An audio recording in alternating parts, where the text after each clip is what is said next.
Hola, soy Juan David Correa y esta es una nueva conversación pendiente.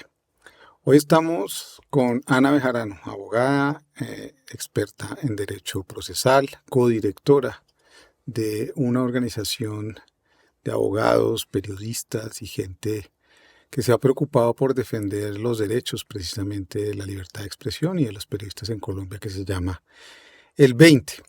Y hoy nos proponemos hablar de un tema que ya ha tocado en los últimos 2 años y medio, en particular frente a las tensiones que se han vivido con este momento de cambio, que tiene que ver precisamente con la libertad de expresión, con los límites de la libertad de expresión. ¿Con qué quiere decir eso? A veces lo discutimos de una manera frugal, creemos que es un término absoluto, creemos que todo cabe ahí. Y yo, pues primero quiero agradecerte estar aquí esta mañana en este jardín. Gracias por aceptar la invitación. Gracias por invitarme a tu jardín a conversar contigo, que siempre es maravilloso. Bueno, Ana, pues como lo decía yo en la pequeña introducción que siempre hago a este momento, este es un lugar no para tener la razón, sino para llenarnos de razones y también para aprender cosas. A veces creemos que hablar es solamente dar nuestra opinión y no entender de aquello que estamos hablando. Y creo que ha habido un debate importante en Colombia sobre la libertad de expresión. No es un debate de hoy, por supuesto, pero es un debate que ha tenido o ha tomado otros carices en este momento, en estos 2 años de gobierno progresista de izquierda encarnado por Gustavo Petro.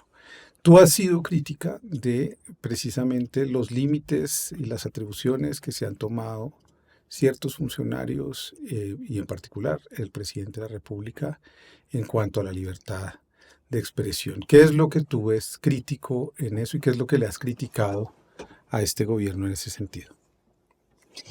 Es difícil hacer esa, pues supongo que sí es una comparación porque Colombia es uno de los países más letales del mundo para ejercer el periodismo, entonces siempre ha sido difícil y hemos tenido siempre tensiones para el ejercicio del periodismo y en general de la libertad de expresión, que por supuesto ya no se reduce solamente al periodismo. Hemos tenido otros presidentes, yo digo, pensaría mucho más amenazantes para ese derecho. El caso de Álvaro Uribe lo fue. Y entonces uno piensa, ¿qué ha hecho Petro frente a eso?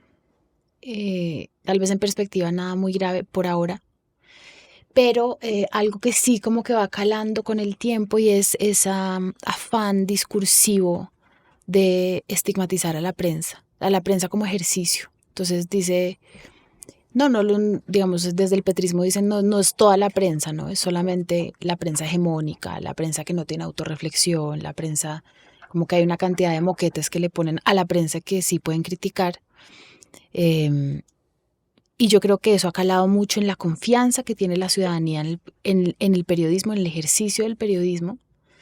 Y se suma una crisis global que ya había en Colombia, que ya hay en el mundo, que está instalada también por la aparición de las redes sociales, la democratización del acceso a las voces públicas. Y yo creo que el presidente ha sabido utilizar ese panorama para generar un ambiente en el que no se confía en la prensa. Esa prensa de la que tú hablas, yo quisiera que la empezáramos a separar entonces en esta conversación para poder entender. Cuando se dice prensa hegemónica para ti, ¿qué es la prensa hegemónica hoy en Colombia? Yo no uso ese tipo de moquetes, estoy en contra de ese tipo de moquetes, es peligroso en un país como Colombia. Todas las salas de redacción, sea quien las financie, tiene gente valiente, tiene gente que trabaja, tiene reporteros que van y buscan datos. Los tiene Semana, los tiene Caracol Radio, los tiene Blue, los tiene todos los que repudian desde un sector del petrismo, entonces no creo en eso. Y si tú te fijas, Juan David, ese moquete de prensa hegemónica es lo mismo que dice Elon Musk de la Legacy Media. Entonces son fórmulas que te llevan todas lo mismo a no confiemos no ni siquiera en estos periodistas, sino en general en el periodismo. No necesitamos ya ese paso o ese control democrático.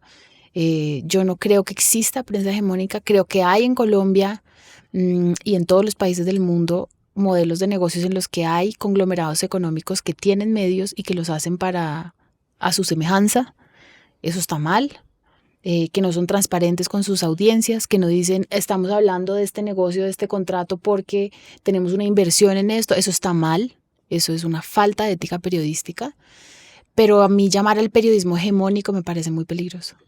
¿Qué opinas entonces de que sean los grupos económicos los que hoy mayoritariamente financien y sean los dueños de los grandes medios o los más grandes medios de comunicación en Colombia En Colombia y en el mundo. y en el mundo, por supuesto? Sí, es que eso es como una cosa que no tiene escapatoria. El modelo financiero, la crisis de los medios nos ha llevado allá. Yo creo que uno de los grandísimos beneficios de la aparición de las redes sociales es, ya lo dije, la democratización del acceso a las voces públicas, y eso significa que una persona cualquiera la pueden escuchar 1 millón de personas al día si conecta con algo, si sabe hablar, si, etcétera, una cantidad de factores. Entonces, yo creo que eso está haciendo que que el panorama sea más diverso y que haya nuevas formas de financiar ese ejercicio, de hablar masivamente, que era antes algo que solo hacían los medios que estaban financiados por alguien. Yo creo que es importante que haya reglas claras, que la audiencia exija reglas claras y que les diga a los medios de comunicación: vamos a leer esto, vamos a consumir este contenido, pero lo hacemos sabiendo que usted tiene estos intereses. Para que eso pase, tiene que pasar un montón de cosas que en un país tan pobre como Colombia, tan desigual como Colombia, pues estamos esperando mucho también de la audiencia, ¿no? Y eso es peligroso. Es peligroso que no haya transparencia en quién financia los medios. Y ojalá aparezcan nuevos modelos de negocio. No creo que sea tan difícil.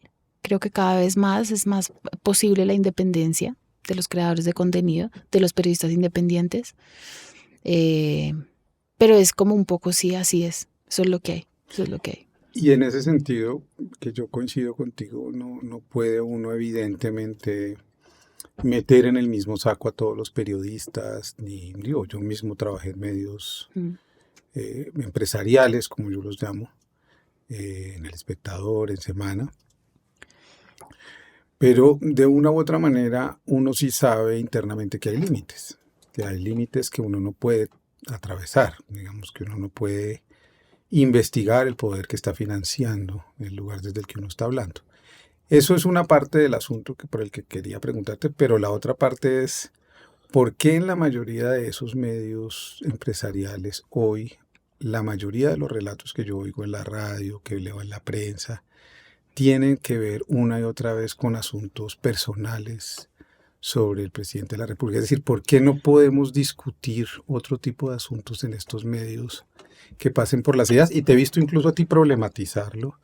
Lo problematizaste frente a María Jimena Duzán hace unas semanas, ese enfoque. Pero tú que has hablado y que hablas con periodistas que no necesariamente son conocidos, son famosos, ¿qué es lo que tú sientes que nos está faltando para poder tener una discusión pública un poco menos apasionada, menos emocional, menos personal y sí quizás mucho más ideológica, por qué no decirlo? Yo creo que hay un sesgo contra el presidente Gustavo Petro en los medios de comunicación, clarísimo, en los grandes medios, como sea que los llamemos. Creo que hay muchos periodistas o algunos periodistas poderosos que tienen un sesgo personal contra Petro. Creo que es un sesgo de clase, creo que es un sesgo ideológico, sin duda. Creo que hay mucha gente que lo repudia a él, en los círculos intelectuales y en los círculos de la alta sociedad colombiana, bogotana, lo repudian como persona. Y eso lleva a que en la discusión pública sea admisible tal vez cosas que antes no eran admisibles para otros presidentes.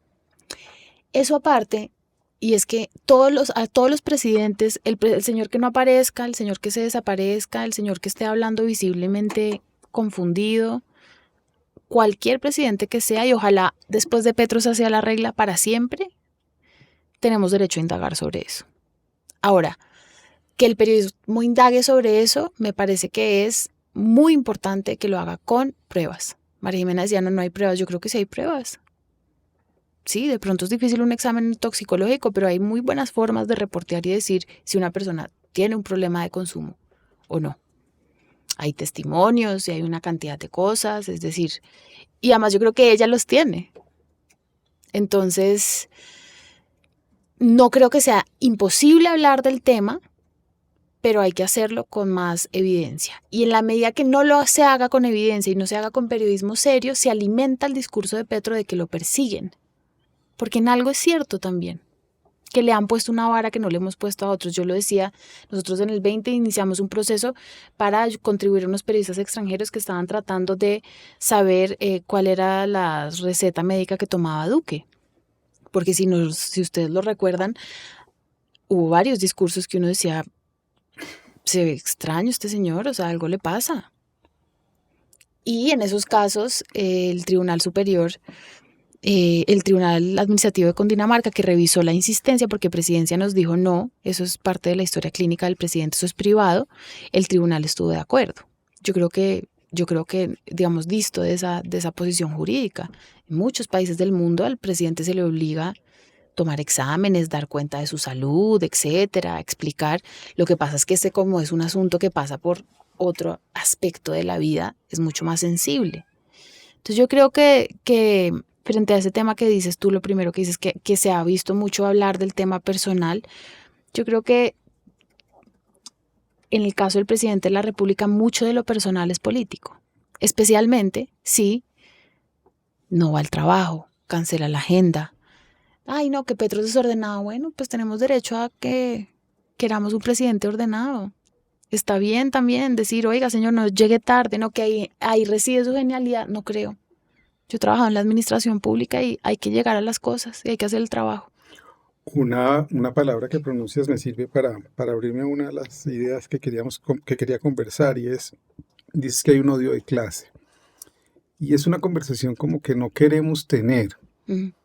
Cada vez que hablamos del tema, te vi a ti con Levi conversando del tema, él te dijo cosas interesantes, tú le respondiste otras.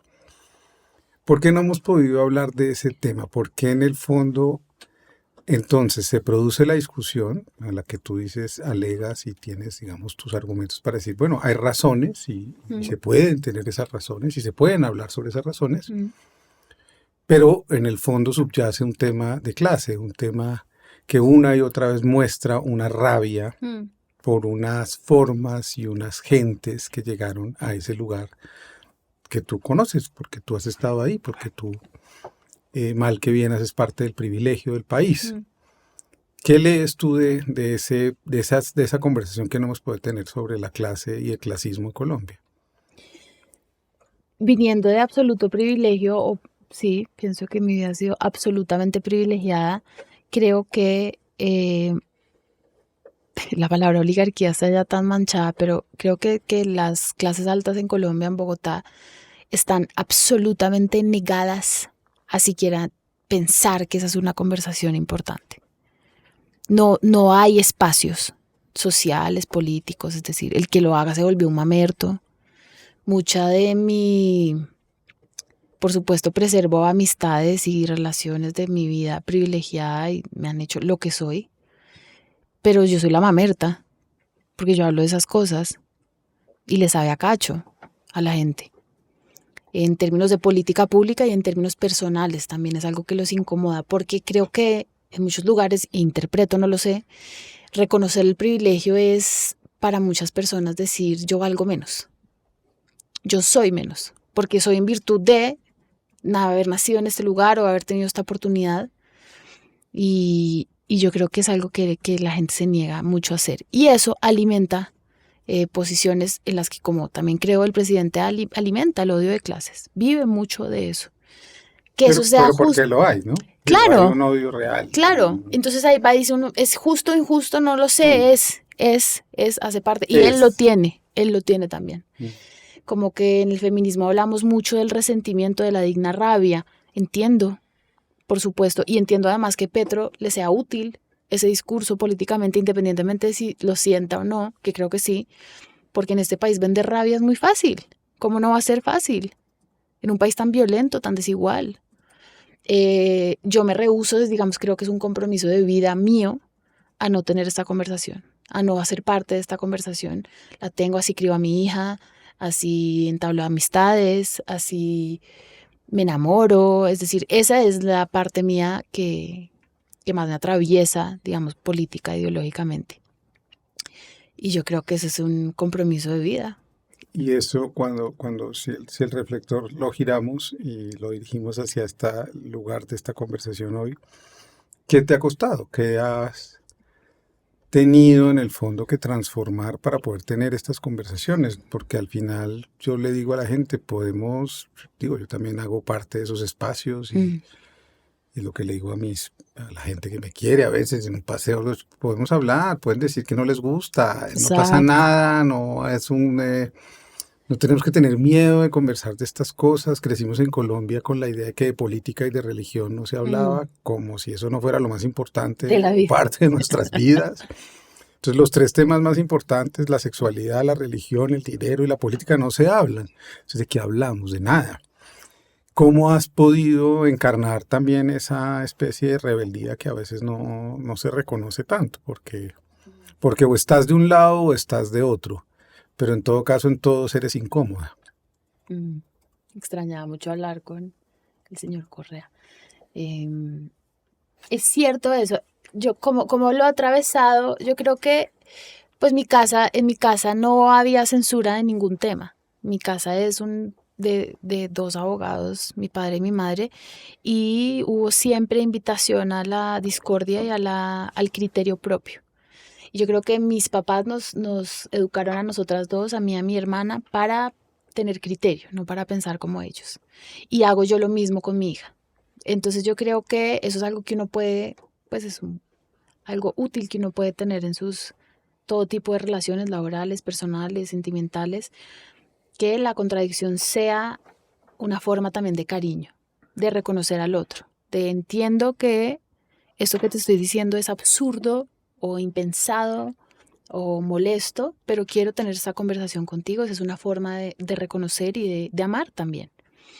Y yo creo que así he transitado yo un poco, sí, rebeldía me parecería cursi, ridículo, pero sí, de No, tratar de... pero precisamente el feminismo es una emancipación, No, claro, es una sino que digo rebeldía. que en este país ser rebelde creo que requeriría muchas más cosas. Sigo ¿No? siendo una mujer enormemente privilegiada, no quiero desconocer eso, no soy la que salió del molde y pues no, pero sí, es una forma de decir, pues no me es suficiente no poder tocar estos temas. Tengo muchos amigos y amigas con los que podemos tratar temas difíciles y sabemos en qué momento hacerlo, en qué momento no hacerlo, sabemos de pronto algunos punticos que es mejor no tocar, pero creo que en nuestra sociedad hace falta mucho eso y creo que hace falta en todas las clases sociales.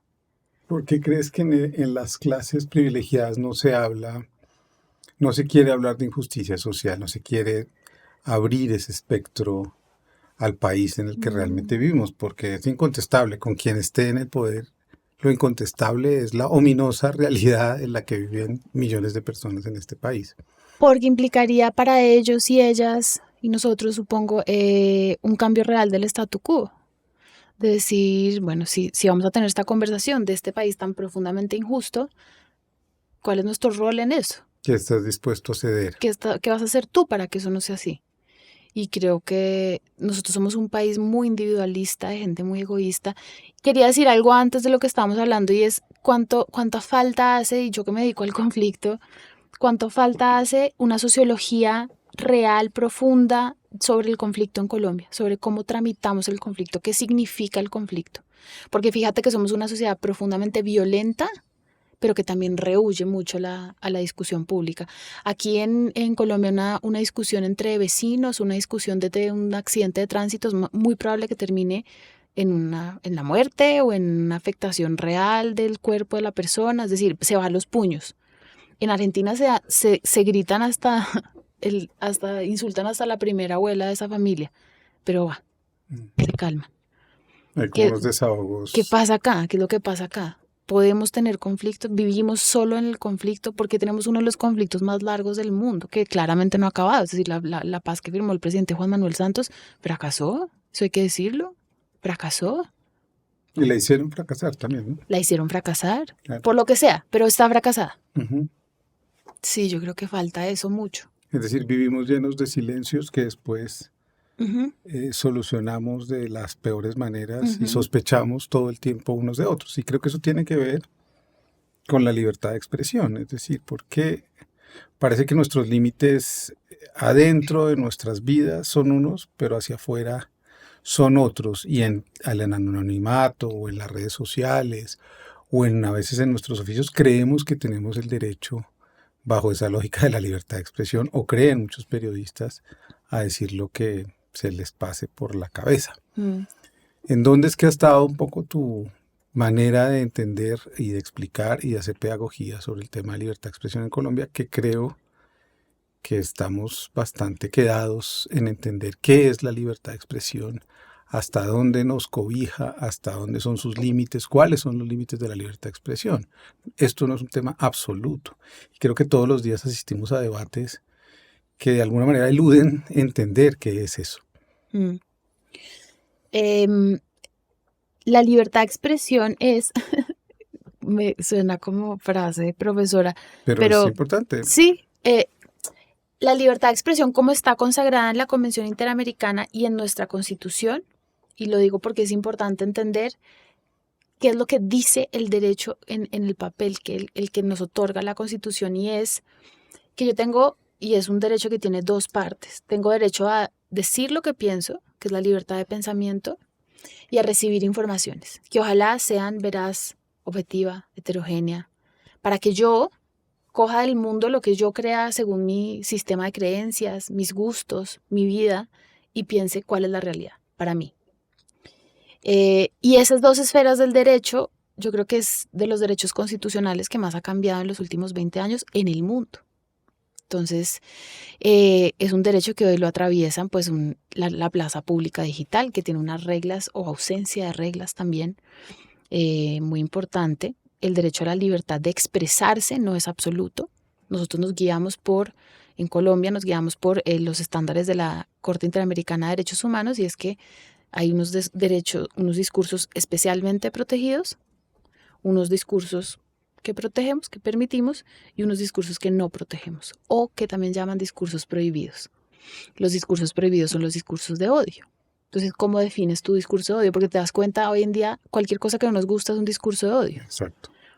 El discurso de odio es querer incitar a hacer daño a otra persona en virtud de su raza, de su género, de características que no ha elegido. ¿Mm?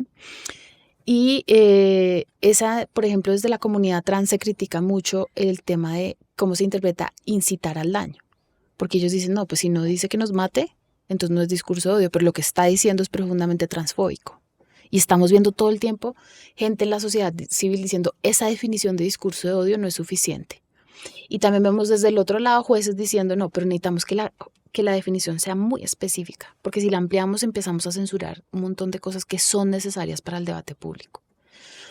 Y lo que tú dices, la libertad de expresión, no solo aquí en Colombia, está siendo mercantilizada como un eslogan para admitir discursos de odio, para admitir manifestaciones fascistas, básicamente, que es lo que está pasando en Estados Unidos, bajo el paraguas falso de la libertad de expresión. Eso no es libertad de expresión. Pero pues sí, el dogma clásico que yo creo que yo y otras organizaciones seguimos defendiendo es que defendemos esa posibilidad, porque en la medida que el debate público sea heterogéneo, la democracia funciona. Y en ese sentido, ¿tú crees que hay heterogeneidad de información en Colombia? ¿No es una información que ha estado en manos de unos grupos muy claros que han tenido el monopolio de la información durante mucho tiempo? Me imagino que ya hoy en gracia de discusión, como tú decías ahora, las nuevas formas como esta misma que estamos haciendo acá han permitido que la información se difumine de otra manera, pero sin duda los estudios lo que arrojan básicamente una cosa que se llama valor analítica, publicó el otro día un estudio de medios, y los colombianos se informan sobre todo por televisión, en los grandes estudios de audiencia. Entonces, digamos, la televisión que llega a las regiones es 2 canales básicamente, RCN y Caracol, son esos noticieros, y redes sociales, que es el otro espectro que estamos acá discutiendo. En ese sentido, ¿hay libertad de expresión en Colombia? Es decir, ¿se garantiza ese derecho que tú estás señalando constitucionalmente? Yo creo que la pregunta es más sobre si hay derecho a la información, ¿no? Creo que cada vez más hay más pluralidad informativa en Colombia. Y eso sí se debe a la proliferación de medios de comunicación independientes. Pero eso no quiere decir que hay todavía municipios en Colombia, muchos, donde no hay una revista, un programa de radio, ni una radio comunitaria, no hay nada de información para la gente. Y eso es una ausencia estructural, eso es como que no haya juez, eso es como que no haya hospital, y tenemos que verlo así. Y yo creo que hay muchos lugares en Colombia que se beneficiarían mucho de ese trabajo. Justo ayer tenía esta conversación con una persona muy inteligente que me decía, hablábamos sobre la FLIP y entonces yo le decía, me duele, obviamente hago parte de la junta directiva de la FLIP, muy orgullosamente, pero me duele, por ejemplo, los ataques cuando le hacen a la FLIP, ay, que la FLIP es de élite y no sabe nada, y que la FLIP está todo el tiempo tratando de que en ese municipio donde no hay un medio de comunicación exista. Y no que venga pues RCN y lo ponga, o el señor Sarmiento, a quien quieran satanizar, no, de la comunidad. Entonces, esas organizaciones son importantes precisamente para saldar esa deuda que tenemos con la ciudadanía, de que no hay suficiente acceso al derecho a la información. A pesar de eso, creo que eso se está transformando para bien. Pero la FLIP la han acusado de sí tener un enfoque, en todo caso, digamos, preferencial hacia ciertas ideas y ciertas formas que tienen que ver otra vez con formas de clase.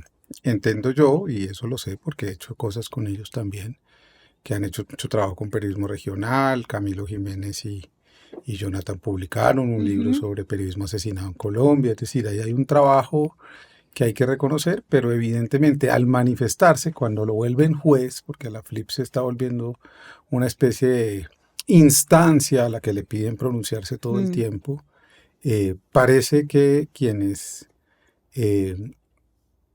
entendemos que hay unos monopolios de información muy grandes, no hay una especie de proporcionalidad en las manifestaciones frente a unos grupos que llamaríamos progresistas o de izquierda frente a unos grupos empresariales, en gracia de discusión la palabra empresarial.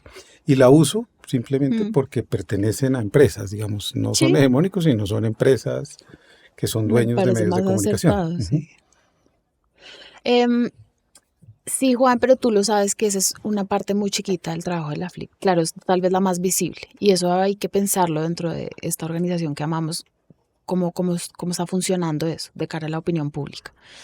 Pero la FLIP hace muchísimas otras más cosas, o sea, en términos presupuestales incluso. Se dedica mucho a otras cosas. Lo que pasa es que cuando saca un comunicado y dice se está afectando a este periodista o se está estigmatizando a este medio de comunicación, se pone el foco como si ese fuera su trabajo. Ese no es el trabajo de la FLIP.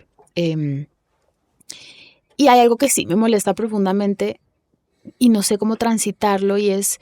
Hemos ya hablado de que este país es profundamente clasista y desigual, lo sé, lo reconozco, lo digo todo el tiempo, pero hay cosas que no están atravesadas por eso. Es decir, si la FLIP sale a defender a un periodista, no es todo porque somos unos oligarcas clasistas, no funciona así, no es eso. Me opongo a esa caracterización de la FLIP porque la conozco profundamente por dentro, llevo más de una década trabajando con y para la FLIP. Y eso no es la verdad de lo que hace esa organización. Es una de las organizaciones más importantes de Colombia y de América Latina, y hace un trabajo muy importante que no puede solamente quedarse en salió a defender a una persona de la mesa de... Tú y Jonathan Bock, el presidente, ex ya no es, exdirector de la FLIP, se reunieron con el presidente hace un año, creo. Yo no estaba sí, María Teresa Ronderos. ¿Y cuál fue la conversación ahí? ¿Qué querían decirle ustedes a este gobierno, digamos, en presencia del presidente? Está haciendo un tránsito vertiginoso a periodista, incómodo este señor, ¿no? No, estamos hablando. No. Pero además lo puedes dejar, esto es maravilloso. ¿Qué tal? Y si lo puedes dejar, Dios mío, hegemónico. No, porque te volteaste. Hegemónico. Obvio que lo vas a dejar. No puedo decir... ¿Por qué te volteaste? Mira la cámara, no puedo decir, o sea, le toca invitar a Boc y que él le cuente. Boc debe tener muchos ya pasaste cuentos. a hostiarme. Ya soy periodista incómodo. No, pero sí puedo decir que fueron con una de nuestras grandes maestras del tema de la defensa del periodismo en Colombia, que es María Teresa Ronderos, que es una luz guía dentro de esta organización, y todas, en verdad, lo es. Y obviamente nuestra apuesta era pues ir con una maestra del periodismo para Garantizar tener la una... legitimidad.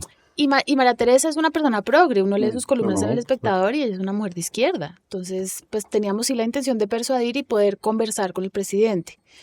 Lo que tengo entendido es que la conversación fue muy útil, muy amena, que Petro, el presidente, les dio la razón en muchas cosas, tuvo otras quejas, etcétera, pero no fue pues una cosa disonante. Y unas semanas después firmaron una directiva con Pedro Vaca, que también fue director de la FLIP, que es hoy en día el relator para la libertad de expresión de la OEA, y el presidente en la firma de la directiva salió y dijo, no creo en nada de lo que estoy firmando. Entonces, sí, es difícil conversar sobre este tema con el gobierno del presidente Gustavo Petro porque unas cosas son las que él hace y otras cosas son las que él dice. Son terrenos tan distintos que a veces piensa uno, ¿y de qué me sirvió convencerlo de esto? O lograr esto. Hasta ahora nuestra conversación ha estado, digamos, en el territorio de lo crítico, de lo complejo, de lo que nos incomoda, pero yo también creo que este momento, y lo pensaba esta mañana, frente a una carta que escribió ayer alguien que se llama Sebastián Sanint, a quien no conozco, que ha circulado ampliamente en redes, en donde dice que finalmente él es un empresario. La crisis que tiene la oposición hoy en Colombia, el gobierno, es una crisis de imaginación. A veces me parece que los progresismos también tenemos una crisis de imaginación. Es decir, nos sentamos en la palabra a hacer una crítica y a ver lo que está mal, pero como que no nos proponemos hacer cosas y mirar cuál es la salida para todo esto. Yo sé que tú has pensado el asunto de los medios en Colombia y de proponer cosas, herramientas, formas que organicen un poco esto y quizás garanticen, ahí sí, un pluralismo informativo, una serie de, no sé, normas, en fin, tú discutes también las leyes cuando se empiecen a producir porque sí, pero en todo caso algo que empiece a garantizar democráticamente que los medios de comunicación tengan un tratamiento como una necesidad básica porque lo son, hoy lo son. Me gustaría que llegáramos entonces, o más bien nos dirigiéramos hacia la línea de fuga que tú has pensado, que te has sentado a trabajar con el 20 y con mucha gente. Sí, es chévere porque veníamos hablando en el carro sobre cuáles de los cambios que propone discursivamente el presidente Gustavo Petro deben pasar por leyes. Yo creo que el tema de los medios de comunicación no es uno de ellos, o tal vez unos retoques estéticos muy fáciles de lograr, pero yo creo que ahí todo lo podría hacer mediante actos administrativos. Está en su potestad.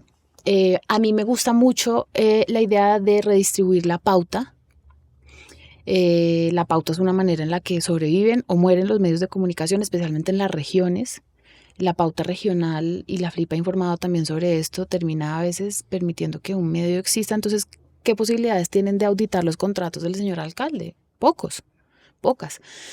Entonces yo creo que la redistribución de la pauta es una gran idea.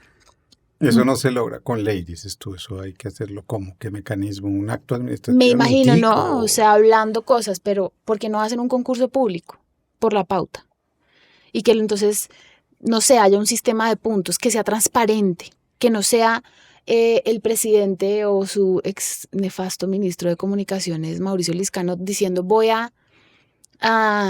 es que estos son los que sí son los nuevos medios independientes. Además, con una condescendencia muy grande, creyendo que los medios alternativos, porque les den pauta, van a cambiar su posición política. No creo. Sí, un poco.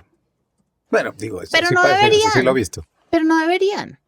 No, pero en todo caso, mira que hay un tema de humanidad, que es lo que yo creo que a veces no podemos no podemos soslayar, y es emocionalmente, si alguien te da, tú te sientes comprometido. Claro. Así sea inconsciente, pero allá en la psiquis atrás algo te dice, ay, pues no, él es querido, él nos dio. Claro. O sea, algo te hace, ¿sabes? Como decir, no voy a ir tan lejos. Y depende de cómo tú accediste a esa oportunidad, ese sentimiento se incrementa o se aminora. Entonces, si es un concurso público en el que hay unos puntos y en el que hay no sé qué, un proyecto, oiga, mire, queremos que usted hable de la industria de la caña de azúcar. Como quiera. Haga lo que quiera, haga periodismo crítico, tome fotos, lo que quiera. Usted verá. Pero nos interesa como Estado ese tema. O queremos hablar de la prostitución en Buenaventura. Queremos hablar del trabajo sexual en Buenaventura, porque usted mira qué hace, si entrevistas, si trae a la señora, lo que quiera.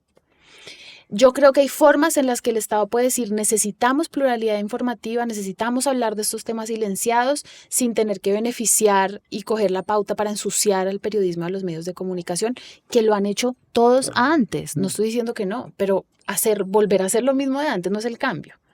Entonces, el proyecto de redistribuir la pauta me parece importante. Me parece que hay formas en las que el Estado puede interactuar con el gremio periodístico para propiciar más escenarios de discusión en los que tenemos mucha ausencia de ellos, pueda haber más reflexión de los periodistas y decir, oiga, sí, la embarré, esto estuvo mal. Creo que Petro tenía una oportunidad maravillosa porque ya no reconozco a ese líder político por el que voté, pero era un gran orador, y tenía la posibilidad de entablar unas discusiones sensatas sin estigmatizar, diciendo, oiga, señor periodista, esto que usted está diciendo es falso. Y es falso y venga, le muestro por qué. De una manera pausada, de una manera respetuosa, de una manera digna. Creo que ese no fue el camino que tomó el presidente y es desafortunado. Y pues los medios de comunicación, las audiencias, mira que las audiencias sí están privilegiando los medios, grandes o chiquitos, que son un poquito más capaces de reflexionar.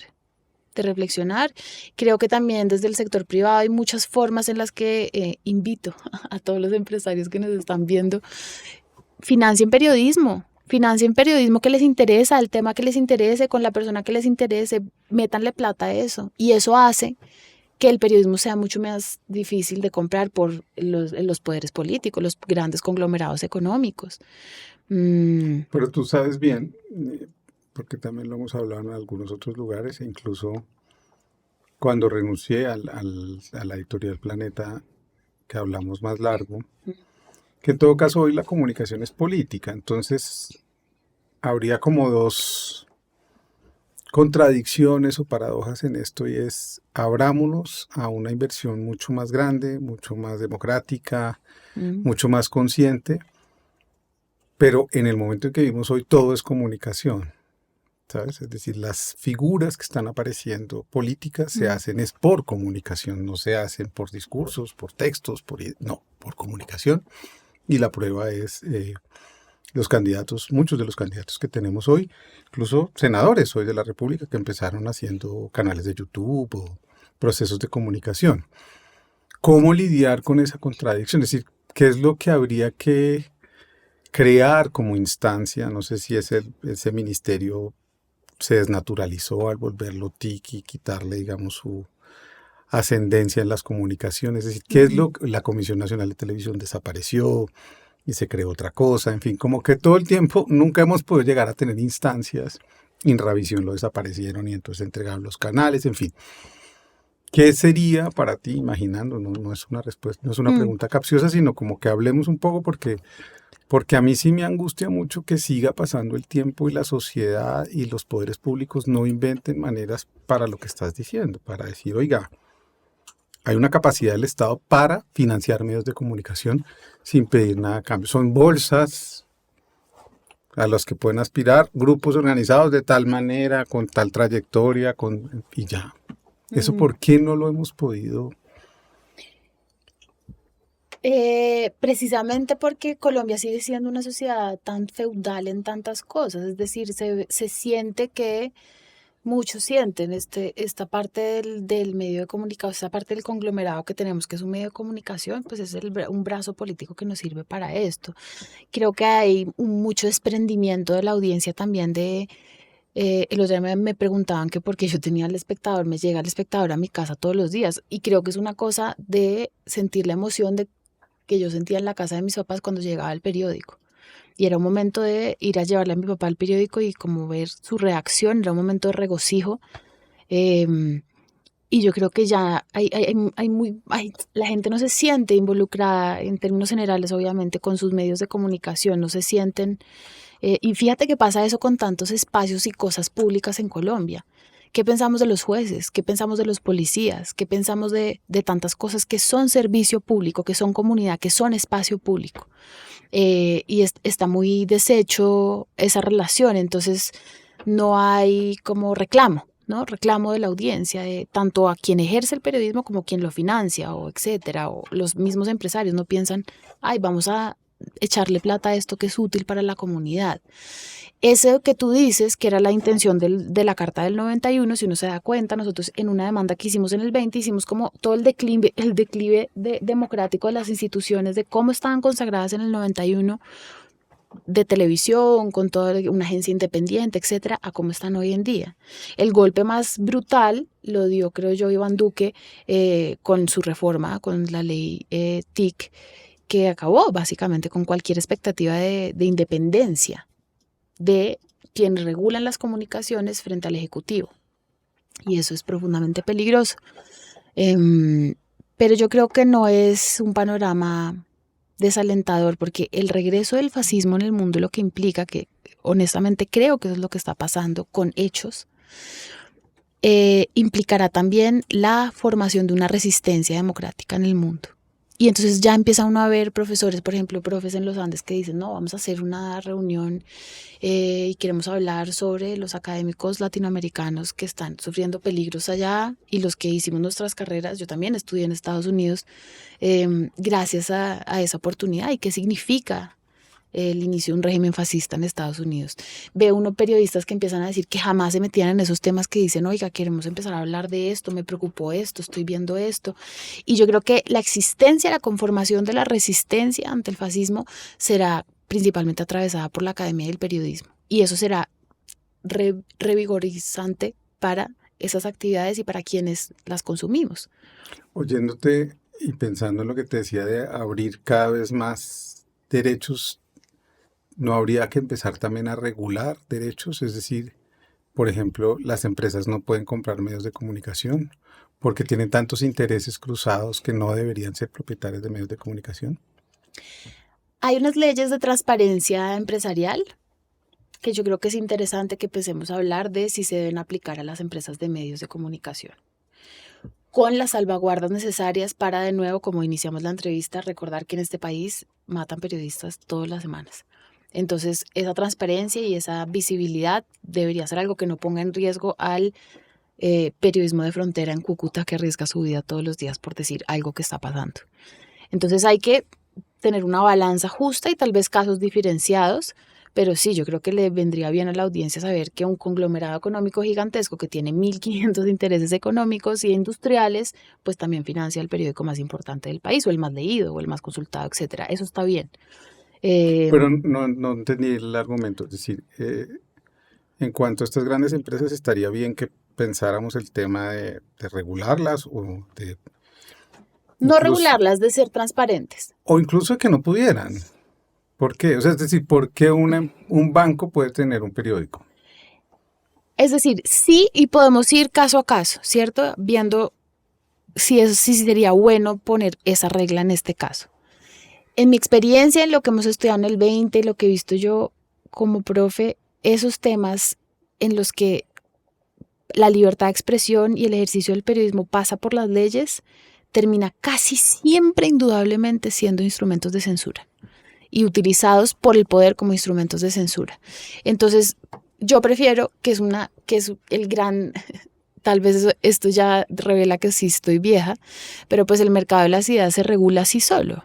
Lo que estamos viendo ahorita es, Dios mío, los límites de que de verdad, las consecuencias horribles de cuando de verdad no se regula, creo. ¿Qué fue lo que pasó con las redes sociales? Exacto. Es decir, como no actuamos a tiempo, las dejamos en manos de 3 plutócratas hoy y son los dueños de la información global. Y de la política. ¿Por qué no actuamos a tiempo? Eso es un poco lo que yo digo ahora. ¿Por qué cuando vemos la evidencia de ese fascismo tecnocrático, digamos ese feudalismo, ese tecnofeudalismo, aún tenemos miedo de palabras como la censura cuando ya sabemos que está instalada? Es decir, Elon Musk puede hacer censura, claro. La hace cotidianamente, digamos, regula, controla. Vive de eso. Vive de eso. Porque todavía como que tenemos esa fe un poquito naif en que podemos aspirar a un mundo en donde va a haber unos pactos de transparencia o de... Sí, no es está bien ingenuo. tenerlos, quiero decir, no, ni más faltaba. Yo confío y soy optimista, ¿no? No, y es ingenuo, pero Pues digamos, esto no sería un pacto de transparencia, hay una ley que exige que las empresas digan, por ejemplo, quiénes son los beneficiarios finales. Y lo hacen, Sí, es una exigencia de la pero Superintendencia no de lo hacen, Sociedades. como No, decían, ¿sí? esto es algo nuevo.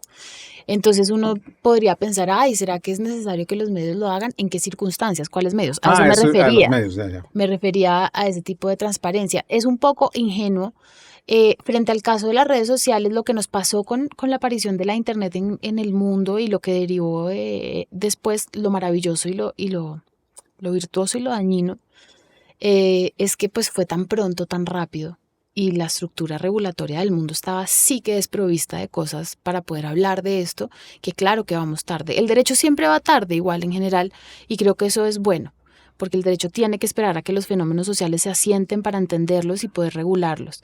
Ahora vamos muy tarde, porque ni siquiera hay un tratado internacional que diga, oiga, señor Elon Musk, usted no puede coger una plataforma para que todo el mundo lo escuche a usted y comprarse un presidente en Estados Unidos. No puede hacer eso.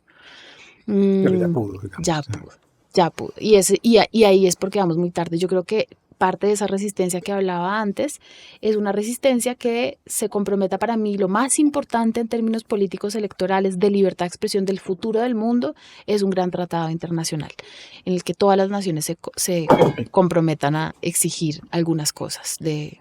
en un momento en donde el multilateralismo y los pactos internacionales cada vez están más en crisis, Mm, porque eso también hay que decirlo, ¿no? ujú. Entonces, pues son retos muy, muy, muy complejos. Ahora bien, yo te insisto en el tema. En Colombia, ese tema, aunque esté regulado, no se hace. Digamos, los medios, los grandes medios no declaran, no dicen, No, las audiencias no saben de quién son y qué son. Déjame insistir en el tema porque lo quiero entender, es si eso es posible. No ha habido ninguna idea de detener la compra o la influencia de grandes capitales en los medios de comunicación para realmente crear una democracia informativa. no, que yo conozca algo serio, un proyecto de ley o algo así, no. Sí se habla mucho en el gremio sobre el alcance de las normas antimonopolio frente a la compra o concentración de medios de comunicación. Porque, por ejemplo, los señores Gilinski, hoy en día una persona puede terminar informándose solo con medios del señor Gilinski, que eso es toda la información que consume. Y ese es un monopolio que afecta el ejercicio de un derecho fundamental de esa persona y seguramente muchas otras en la comunidad. Es difícil demostrarlo, pero yo creo que por ahí podría haber un camino para poder decir no aceptamos monopolios ni en la industria, ni en ningún lugar, ni en los medios de comunicación. Ahora ya empezar a prohibir que se compren los medios me parece que podría entrar en conflicto con la libertad de crear medios de comunicación que es de todo el mundo en Colombia. Claro, pues la libertad viene de la mano del capital, Así entonces es. ya es una visión un poco, pues, Así es. Pero, por ejemplo, si tuviéramos una regla que fuera más difícil crear un medio de comunicación o comprarlo o hacerse a él, esa norma muy fácilmente se puede usar para cerrar un medio crítico. pasando de eso macro a los escenarios en los que nosotros nos movemos y tú misma. Hay un debate dentro de las redes, de los usuarios de las redes, de quienes participamos en redes sobre estos temas que Mm, tampoco está claro y es cuál es la libertad de expresión y cómo juega la libertad de expresión en una organización no organizada, en una red, en una ágora mm, digital, en donde además hay anónimos, en donde además hay toda suerte de identidades cruzadas, es decir, hay una especie de opacidad en las mm, redes que a veces no discutimos como con un poquito más de tranquilidad y de calma. mm. Es una cosa muy reactiva, que también ha pasado con el presidente, ¿no? En estos tweets y en esta... A veces yo le decía a alguien en una conversación hace poco y está bien, estamos o no estamos de acuerdo, lo que queramos, pero estamos leyendo lo que está diciendo, estamos hablando de lo que está diciendo, Mm, o estamos hablando de cómo lo está diciendo, o estamos hablando de a qué horas lo escribe, ¿sí me entiendes? Hay mm, como una especie de mm. argumentación muy cruzada en todo, y me gustaría que hablaras de eso porque también te he oído pronunciarte sobre eso, hasta dónde llegan los límites de uno como un usuario y quién es uno, es un otro el que escribe, qué pasa ahí con los límites de la libertad de expresión en las redes sociales. Es tan difícil hablar de eso precisamente por lo que estamos diciendo y estamos como enfrentando el abismo. porque no hay regulación, no hay nada en lo que nos podamos amparar, es simplemente una cosa que empezó a existir. Entonces, claro, hay jueces que han venido fallando. Las primeras sentencias de la Corte Constitucional sobre temas de redes sociales, una cantidad de señores que no sabían que era Facebook, y se nota en la sentencia. Entonces, es difícil hablar de eso porque no hay como panorama. Yo creo que sí es importante que la gente entienda que las redes sociales no es un mundo sin reglas, que los delitos y transgresiones que uno puede cometer aquí en esta conversación las puede cometer también en redes sociales, tal vez con alcances mucho más peligrosos.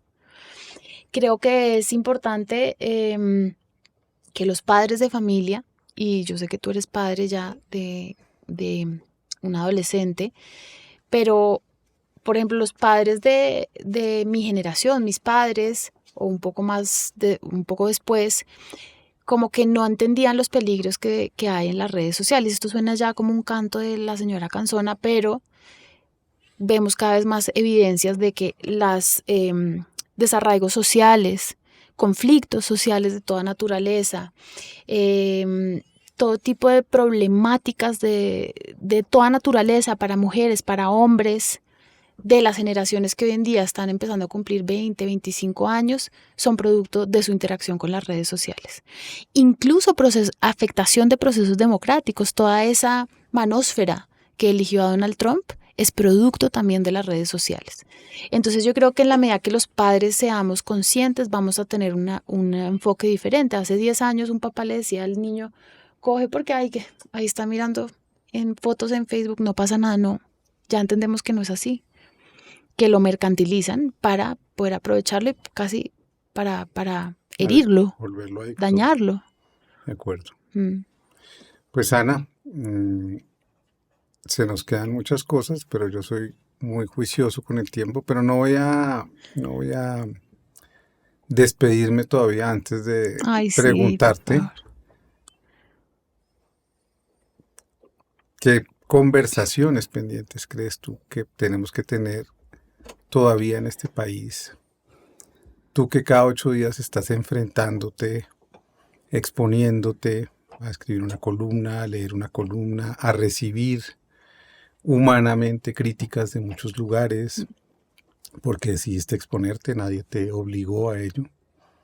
Sin embargo, yo creo que tenemos que empezar a reflexionar un poco más en voz alta sobre esas cosas que a veces queremos omitir y eludir, que yo creo que en el fondo o ahí están las claves de una probable línea de fuga. Yo sigo con la idea de la línea de fuga porque creo que en esta campaña política que se viene otra vez en Colombia, la emocionalidad puede llevarnos a unos lugares muy complejos, oscuros, que pueden producir también violencia, o que producen violencia, no solo la violencia que es la obvia y la dura y la compleja de este país tan adolorido, sino la violencia familiar, la violencia psíquica de los hijos que están en un colegio y que no entienden que su papá participa en un lugar o en otro, y entonces uno ya está oyendo a Tomás o a los hijos de uno diciendo, ¿por qué me están diciendo esto? ¿Por qué estoy viviendo esto? ¿Qué hacemos para empezar a conversar de eso también de una manera más tranquila? ¿Qué has imaginado tú en estos espacios de privilegio, en donde cómo podemos desatar un poco esas conversaciones? Es muy paradójico porque Colombia es también el país del silencio y es también como el país de tantas cosas no dichas que tramitamos en silencio y que están ahí o que no tramitamos. Y creo que muchos males y dolores que aquejan especialmente a la gente menos favorecida en Colombia son producto de ese silencio, de los medios de comunicación, de la sociedad en general, incluso de ellos mismos, como la limitación cognitiva de ni siquiera saber que eso que te está pasando es una afectación a tus derechos o a tu vida. Para mí el silencio más grande, más poderoso, más dañino es el silencio frente a la violencia machista, entre las violencias basadas en género. Vemos al señor Armando Benedetti ahora haciendo ronda de medios de comunicación como si nada. ¿Qué significa eso en un país?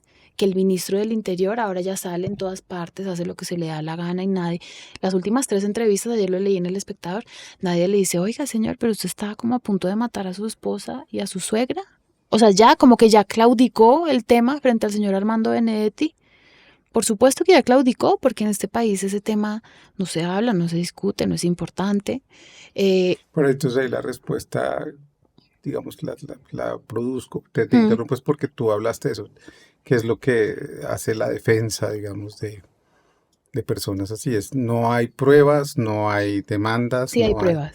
Bueno, pero entonces, ¿por qué no nos implicamos un poco más como Mm. periodistas, si es que ese es el asunto, en traerlas? Porque a veces es como que con eso desbaratan a un periodista. No es que Mm, no hay pruebas. ¿Cuáles son No, las pruebas? de ¿Cuáles son pronto los el hechos? tema de las adicciones del presidente necesita más reportería, estoy de acuerdo, o que los reporteros que la han reporteado la muestren. Pero el señor Armando Benedetti tiene una denuncia en una autoridad pública en España. Yo leí y he escrito sobre esto varias veces, lo escribió también Daniel Coronel en una columna que se llama Bomba de Amor. Leí la denuncia, que es un documento público ¿Y ante una dónde está? comisaría. Porque no Y, aparece. y es público y todo el mundo digamos, se ha sacado públicamente. Lo que pasa es que como ya hay como Benedetti es tan mamagallista y chistoso, y entonces vamos a ponerle el sombrero del señor chistoso y irreverente. No, pegarle a la esposa no es ser irreverente. Y los medios que lo cuestionan y que le preguntan, que la consultan y dejan eso de lado, están también contribuyendo a esa violencia y permitiendo que se reproduzca. Mi gran compromiso, obviamente te podría hablar de un montón de conversaciones pendientes y de silencios que yo quisiera que no existieran en este país, pero la única cosa que yo soy, después de este gobierno progresista por el que voté, es feminista. Yo no tengo ninguna otra afiliación política, esa es la única concepción del mundo a la que yo me suscribo como causa. Y yo creo que esa es pues la gran ausencia para la justicia en Y es la Colombia. gran oportunidad, También, ¿verdad? también. Políticamente, puedes hablar un poco de eso. Es decir, ¿qué significaría una verdadera toma de conciencia feminista para quizás superar muchas cosas dentro de un pacto patriarcal que va produciendo todos estos silencios por todas partes? Este es uno protuberante, evidente, porque se puso en el corazón del poder, pero como yo decía, el problema no es solo un señor, No, el claro. problema son todos los señores, es un pacto. Y señoras Y señoras, que por supuesto. participan del Ujú. pacto también, claro. Yo hablaba esto con unas amigas feministas que no sé si sería absurdo, tal vez lo es, un partido político en el que haya diferentes mujeres de diferentes concepciones de la política, pero cuya compromiso ineludible sea con el feminismo, es decir, que ese sea como el elemento unificador. Seguramente estoy diciendo ideas absurdas, pero sí creo que lo que nos deja el gobierno del presidente Gustavo Petro, y además de tantos otros progresismos que le está pasando a Podemos en España, etcétera, el kirchnerismo también ha padecido algo de esto en Argentina. Nosotras no podemos depender de que una afiliación política nos reconozca nuestras banderas. Entonces, por muchos años fue cómodo que si los señores de la izquierda hablaban del aborto, les importan 5 el aborto, les importa 5 realmente, o es lo que estamos viendo en este gobierno. Un gobierno que tiene a unas personas seriamente cuestionadas. No es alguien que le acabaron la honra, seriamente cuestionadas. Y cada vez que le preguntan al presidente Petro por eso, responde unas cosas realmente horribles, horribles, indignas para una persona que se puso el pañuelo verde. Entonces yo creo que sería interesante si pudiéramos unir fuerzas políticas desde el feminismo, si pudiéramos unificarnos en eso, sin tener que confiar en los señores de la izquierda, de Porque ninguno. hacia el otro lado, Ah, no, porque con los de la derecha nunca hemos exacto, contado. O no sea, hay... es clarísimo que allá no hay recepción.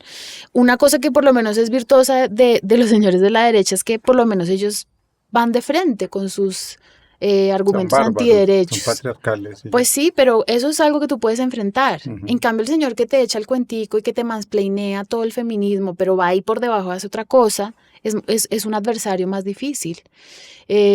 Ambos son difíciles y ambos son nefastos. Y creo que tenemos que luchar contra ellos en todas las formas y dimensiones de feminismos que hay y con todas las coherencias e incoherencias que uno se admite en ese ejercicio que es tan difícil.